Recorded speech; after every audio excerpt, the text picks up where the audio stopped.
Hello students, today I am going to start a new chapter of class 9 geography chapter 4 climate. Part 2. We are in page number 31 the season.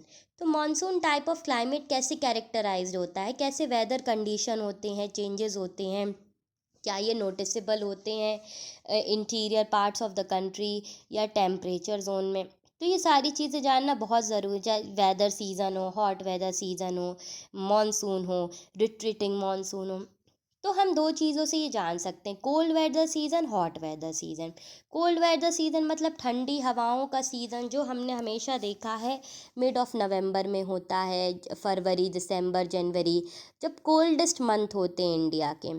और ये एक तरीके का time होता है 24-25 degree Celsius में, और जहाँ पर दिन गर्म होते हैं, रात ठंडी होती हैं, कुछ होते हैं फ्रॉस्ट डेज। तो ये सारी चीज़ें हमें पता चलता है कि some amount of rainfall comes from यहाँ पर तमिलनाडु। तो ये हवाएं कैसे बहती हैं, इनका कैसे ब्लो होता है, इसको हम जान सकते हैं कोल्ड वेदर सीज़न में। और हॉट वेदर सीज़न अगर हम माने तो वो क्या है, गर्म हवाएं, गर्म पट्टी, जो कि एक तरीके से शिफ्ट होती है from the month of March to May. तो हॉट वेदर सीज़न भी, जैसे ये इंडिया का मैप है, तो इसको जब हम अच्छे से देखेंगे तो हमें पता चलेगा कि देखो, मॉनसून स्टार्ट हो रहा है नीचे से 1 जून से चेन्नई के ऊपर, फिर 5 जून हैदराबाद तक पहुंचा, फिर 10 जून तक ये मुंबई के इलाके तक, उसके ऊपर हम भोपाल के ऊपर देखते हैं 1 जुलाई, 15 जुलाई। तो ये एक तरीके से आगमन हुआ है मॉनसून का पूरे इंडिया में, और इसको कहते हैं अराइवल ऑफ मॉनसून। ये अलग अलग डेट्स पे इसलिए है क्योंकि अलग अलग जगहों में अलग अलग तरीके की हवाएं हैं, और इन टेम्परेचर है, क्लाइमेट है। तो मॉनसून को, क्लाउड्स को भी वहाँ तक पहुँचने में कुछ ड्यूरेशन का टाइम लगता है। तो इंडिया का इन्फ्लुएंस अगर हम देखें तो shifting of the heat belt है। तो मार्च हाईएस्ट टेम्परेचर हो जाता है यहाँ पर 38 डिग्री सेल्सियस डिक्कन प्लेटू में। In April temperature in Gujarat, Madhya Pradesh are around 42 degree Celsius.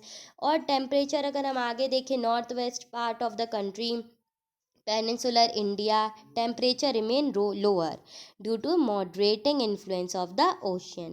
तो जो समर मंथ हम देखते हैं, एक्सपीरियंस करते हैं, हाई टेम्परेचर होता है। कभी हम देखते हैं थार डेजर्ट में, वहाँ बहुत ज़्यादा गर्मी होती है इस सीज़न में। छोटा नागपुर प्लेट्यू रीजन देखते हैं, ये एक तरीके का मालवा प्लेट्यू। तो गर्म हवाओं को हम लू के नाम से जानते हैं, जो बहुत स्ट्रॉन्ग होती है, घसती होती है, हॉट ड्राई विंड होती है, ब्लो करती है ऑल ओवर वर्ल्ड में।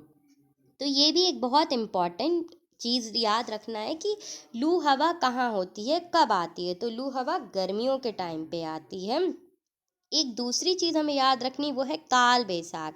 जो वेस्ट बंगाल की स्टॉर्म्स आती हैं उनको हम काल बैसाख के नाम से जानते हैं, जो कि केरला, कर्नाटका में होती हैं। They help in ripening of mangoes and often refer as a mango shower. तो एडवांसिंग मानसून हमने हमेशा देखा है early June, low pressure condition होती है नॉर्दर्न प्लेन की, और एक तरीके से सदर्न ओशन डिप्लेक्ट करते हैं। तो ये भी एक इम्पॉर्टेंट पार्ट है जिसको हमें थोड़ा बहुत समझना है, इसको रीड करना है कि अलग अलग टाइम पे कैसे मॉनसून रहता है। तो हमने ये देखा है, Mawsynram in the southern range of Khasi hill receive the highest average rainfall in the world. तो जब हम राजस्थान या पार्ट ऑफ गुजरात देखते हैं, रेनफॉल देखते हैं, अनदर फिनोमेना इसका देखते हैं एसोसिएटेड, तो हमें ये भी पता चलता है कि मानसून के पास एक टेंडेंसी होती है टू ब्रेक इन रेनफॉल, और ये एक तरीके का वेट और ड्राई स्पेल भी करता है। तो monsoon rain takes place only for a few day at a time. तो ये भी एक तरीके का रेनलेस इंटरव्यू है that breaks in the season are related to the movement of the monsoon through. तो ये छोटे छोटे जो इम्पोर्टेंट पार्ट्स है, इसमें भी हमें ध्यान देना है कि मानसून कब आता है, कब चला जाता है, क्या क्या इसमें ब्रेक थ्रूज है, क्या है एडवांसिंग ऑफ मानसून, क्या है रिट्रीविंग ऑफ मानसून, क्या है पहले आ जाना मानसून का, क्या है लेट आना, क्या होता है ना आने से। तो ये सारी चीज़ें भी देखना है मानसून के लिए, क्योंकि मानसून एक तरीके का इन्फ्रोसमेंट है।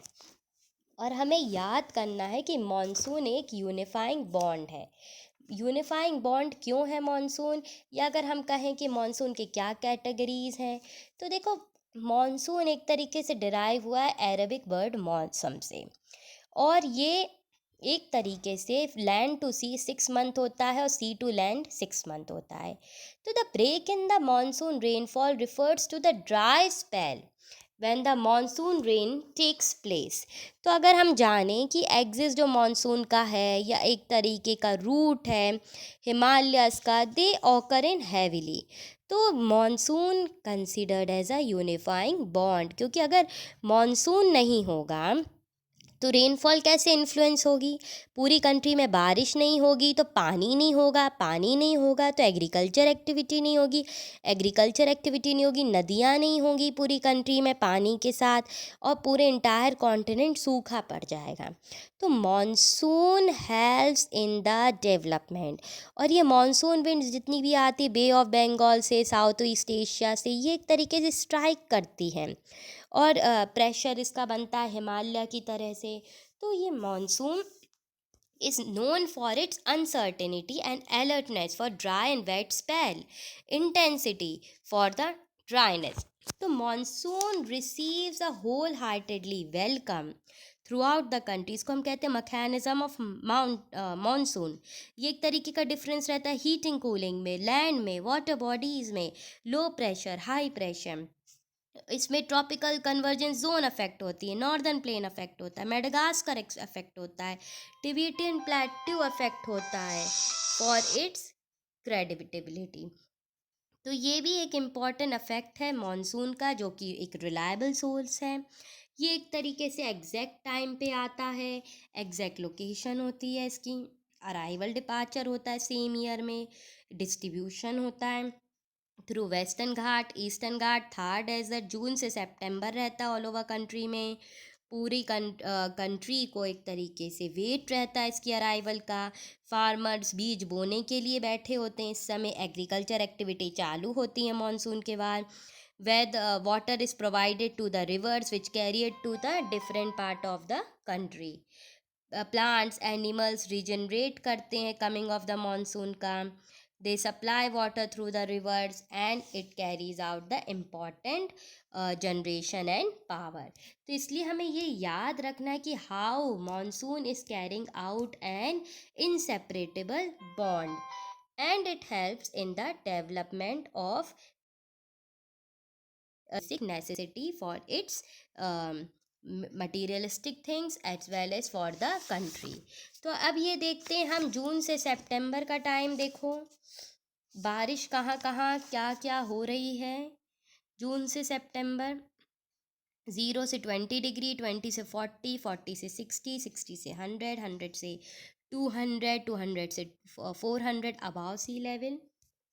इसमें जब हम पूरा एनुअल रेनफॉल देखते हैं तो हमें पता चलता है कि 0 to 20 ये राजस्थान का एरिया है, 20 to 40 ये सम थोड़ा और खींचा हुआ पहाड़ी एरिया है, 40 से 60 नीचे आ रहा है जम्मू एंड कश्मीर का एरिया, 60 से 100 आ रहा है ऑल ओवर महाराष्ट्र के साइड पे एरिया, 100 to 200 आ रहा है ये उत्तर प्रदेश और बिहार बंगाल का एरिया, 200 से 400 ये जो गोवा का एरिया है, और ऊपर यह बांग्लादेश का एरिया, वहाँ अबाव 400 हम देखते हैं माइनस में आ रहा है क्योंकि ये अटैच्ड है बांग्लादेश से बहुत ज़्यादा, तो इसलिए यहाँ पर ज़्यादा रेनफॉल है। तो ये एक तरीके से डिवास्टिंग है। तो मॉनसून एक तरीके का ये पूरा इंडिया का लैंडस्केप चेंज कर देता है, इंडिया का पूरा क्लाइमेट बहुत सुंदर ब्यूटी हो जाती है, अलग अलग जगहों से चिड़ियाएँ आती हैं ऑल ओवर वर्ल्ड की। इस समय में बहुत अच्छा अक्टूबर नवंबर का मॉनसून मौसम कर देता है आफ्टर रेन, क्योंकि जब विड्रॉवल होता है मॉनसून का तो इस समय रिट्रीटिंग ऑफ मॉनसून हो जाता है, और ये बहुत सुंदर दृश्य बनाता है। ऊजिंग क्लाइमेट हो जाता है अक्टूबर में, और नाइट्स ठंडी होने लगती है मॉनसून के बाद, प्लेजेंट हो जाता है वातावरण, अक्टूबर की हीट ख़त्म होने लगती है, पूरी नदी पानी में, पूरे जैसे गोदावरी कृष्णा कावेरी में पानी भर जाता है जो कि साल भर काम आता है और हेल्प करता है पानी all over agriculture facilities pattern change करने के लिए। तो एक तरीके से अगर हम देखा जाए कि entire agriculture calendar life of the people changes after the monsoon. ये एक तरीके का फेस्टिव क्लाइमेट बन जाता है, एक रिवॉल्विंग फिनोमिना बन जाता है। तो year after year people of India from north to south carry out this waiting of this temperature, or they eagerly wait for the arrival of the monsoon, and monsoon winds bind the whole country by providing water to set for the agriculture and its heaviness। तो अगर हम देखें कि heavy rainfall कहाँ होती है, तो मेघालय अरुणाचल में। मॉडरेट रेनफॉल कहाँ होती है, उत्तर प्रदेश तमिलनाडु में। लो रेनफॉल कहाँ होगी, तो राजस्थान एंड गुजरात में। और ये सारे फैक्टर्स अफेक्ट करते हैं मॉनसून को with the help of pressure, distance from the sea, ocean currents, latitude. Thank you.